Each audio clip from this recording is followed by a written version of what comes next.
Ekor kukang dikejar-kejar oleh pemuda ini. Ia tidak tahu kalau sebenarnya itu adalah pacarnya yang menggunakan kostum kukang.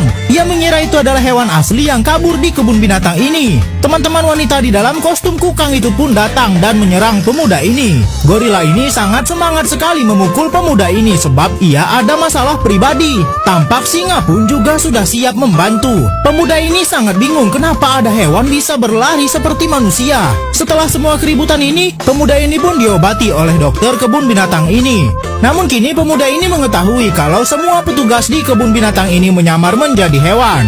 Direktur kebun binatang berusaha meminta maaf, namun pemuda ini mengancam akan melaporkan ke polisi. Situasi tambah kacau saat pemuda gorila masuk dan marah-marah kepada pemuda ini karena sudah menyakiti perasaan temannya. Namun wanita kukang ini mengatakan kalau pacarnya ini sebenarnya tidaklah jahat. Pemuda ini pun terdiam mendengar itu semua dan menyadari kalau selama ini ia hanya salah paham. Siska pun keluar dan meminta Han untuk meminta maaf kepada kekasihnya yang sudah ia pukuli. Jika Han meminta maaf, pemuda ini akan melupakan semua kejadian ini dan tidak akan melaporkan perbuatan mereka menipu pengunjung dengan hewan palsu. Mau tak mau Han meminta maaf saja agar mereka semua selamat. Pengunjung kebun binatang ini pun perlahan semakin ramai karena mereka mengumumkan ada hewan baru yaitu jerapah. Yang sebenarnya itu hanya patung kepala sampai leher yang digerakkan oleh direktur.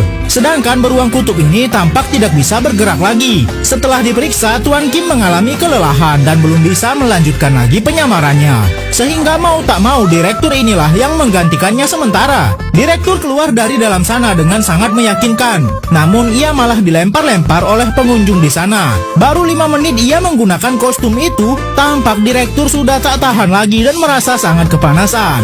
Saat kondisi mulai sepi, ia pun memperhatikan sekitar. Lalu saat sudah dirasa aman, direktur pun minum dengan sangat semangat. Sampai ia tak sadar kalau banyak pengunjung yang memperhatikannya. Para pengunjung tampak kagum karena merasa unik sekali ada beruang minum soda seperti itu.